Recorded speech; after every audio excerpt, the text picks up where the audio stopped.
Double lumen के अंदर जब ये डल गया तो फिर इसके अंदर इन्फेक्शन का चांस भी काफ़ी होता है। इन्फेक्शन का पता कैसे चले, क्या निशानियां हैं जिनके वजह से आपको पता चले इसमें इन्फेक्शन हो रहा है, और फिर वीडियो के दूसरे हिस्से में कि आइंदा इसमें इन्फेक्शन ना हो उसके लिए आपको क्या क्या करना है। हमारा मिशन और दुआ है मुकम्मल ज़िंदगी तमाम इंसानों के लिए। इंशाअल्लाह जिस्मानी और ज़हनी सेहत से रिलेटेड वीडियोस हम आप तक लाते रहेंगे। चैनल को सब्सक्राइब कीजिए ताकि ये इल्म आप तक पहुंच सके।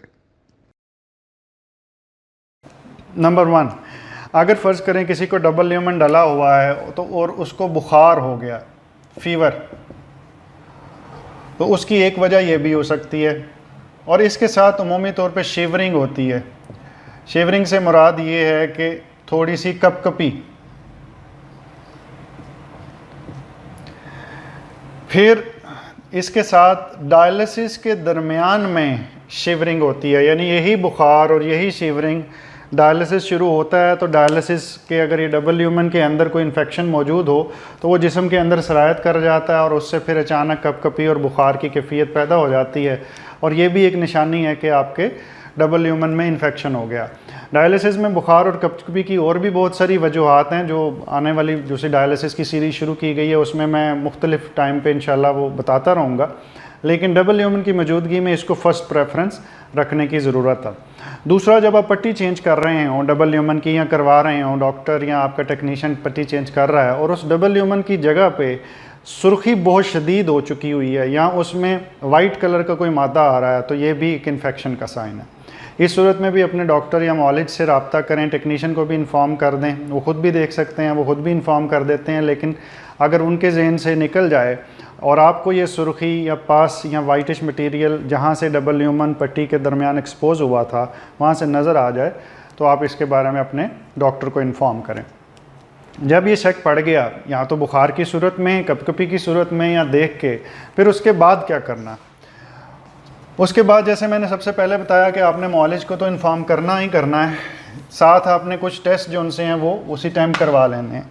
उसमें से एक टेस्ट जो उनसा है वो CBC का है, एक CRP का, और ब्लड कल्चर्स भिजवाने हैं।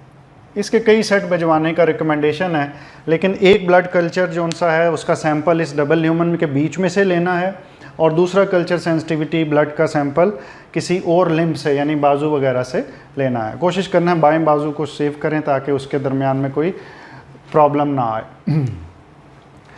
ये 3 जो सी इन्वेस्टिगेशन हैं बुनियादी हैसियत रखती हैं। हो सकता है इसके साथ इको या दिल के अल्ट्रासाउंड है उसकी भी ज़रूरत पड़े, वो आपका मौलिज डिसाइड करेगा। इन जनरल आपके जहन में ये 3 चीज़ें ही होनी चाहिए। उसके बाद फिर कुछ पॉसिबिलिटीज़ हैं, डिपेंड करता है कि आपका मौलिज इस नतीजे पे अगर पहुंचा है कि ये वाकई ही ख़राब हो चुकी है तो फिर वो इसको चेंज करने का भी कह सकता है, या वो कहेंगे कि इसको निकाल दें और 2 से 3 दिन सिर्फ एंटीबायोटिक इस्तेमाल करें और फिर बाद में जब डायलिसिस का दिन आएगा तो दोबारा डबल ल्यूमन डलेगी।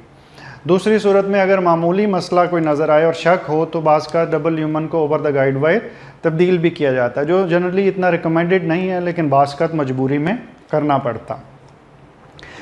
फिर इसके अलावा होता ये है कि अगर ये बहुत ज़्यादा इन्फेक्शन साइट्स हो चुकी हुई हैं, जगह जगह डबल ल्यूमन डल चुके हुए हैं और वो जगह तंग हो गई हैं, तो फिर बाज़ का पेशेंट को पेरिटोनियल डायलिसिस या पेट के डायलिसिस पे शिफ्ट किया जाता है। और जब ये महीने बिल्कुल ठीक हो जाएं और पेट में कोई प्रॉब्लम हो पेट के डायलिसिस में तो उसे वापस उसी की तरफ शिफ्ट कर दिया जाता। फिर इसके बाद बात यह आ जाती है कि बचाव कैसे करें या प्रिवेंशन, कि ये हो ही ना इन्फेक्शन। उसके लिए तरीक़ाकार ये है कि एक तो सफाई का ख़ास ख्याल रखें, क्लीन, पट्टी साफ़ सुथरी हो, वो तब्दील हो, पट्टी की सफाई के दरमियान बार बार हाथ जो उनसे हैं उनको दाएं बाएं ना लगाया जाए, वो धो के बस पट्टी साफ़ की और उसके बाद ही कुछ और काम किया जाए। दूसरे नंबर पे जो उसकी चीज़ें हैं या उसका ओपनर है उसे खुला ना रहने दिया जाए, यानी उसके पीछे जो से वो 2 सॉकेट मैंने बताए थे जो इस तरह लगे हुए थे और इधर वाला भी, इसके पीछे एक ढक्कन सा लगा होता। ये ढक्कन जो सा है इसको रिमूव करके खाली हवा में ना उसे छोड़ दिया जाए, क्योंकि हवा में जरासीम मौजूद होते हैं जो उसके अंदर चले जाएंगे और फिर जब डायलिसिस होगा इसमें से खून गुजरेगा तो वो जिस्म में शामिल हो जाएंगे। तो इस चीज़ का भी ख्याल रखना, ओपनर का। फिर इसके बाद जो लोकलाइज क्लीनिंग है आपके नेक के एरिया की, वहाँ पे भी सफाई होनी चाहिए। बहुत ज़्यादा पसीना या हर वक्त पट्टी गीली रहे या आपने सफाई ना की हो तो उसकी वजह से भी होगी। जिस्म की सफाई,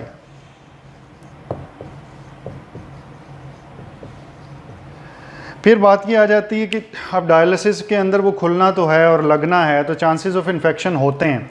और इसमें क्योंकि यहाँ से वेन का फासला 1 या 1.5 सेंटीमीटर का होता है, ज़्यादा नहीं होता, तो स्किन के ज़रिए भी जरासीम अंदर जा सकते हैं। तो इसको फिर बाज़ परमानेंट कैथेटर में कन्वर्ट किया जाता है। उस परमानेंट कैथेटर के बारे में भी मैं डिटेल इंशाल्लाह वीडियो के ज़रिए आप तक ले आऊँगा। फिर ये जो सी डायलिसिस है, इसके बाद एक सोल्यूशन इसमें लगवाया जाता है। पहले तो उसे हेपरिन लॉक ही सिर्फ इस्तेमाल किया जाता था, अब वो एंटीबायोटिक वाला लॉक होता है, उसमें हेपरिन भी शामिल होती है और एंटीबायोटिक भी शामिल होती है।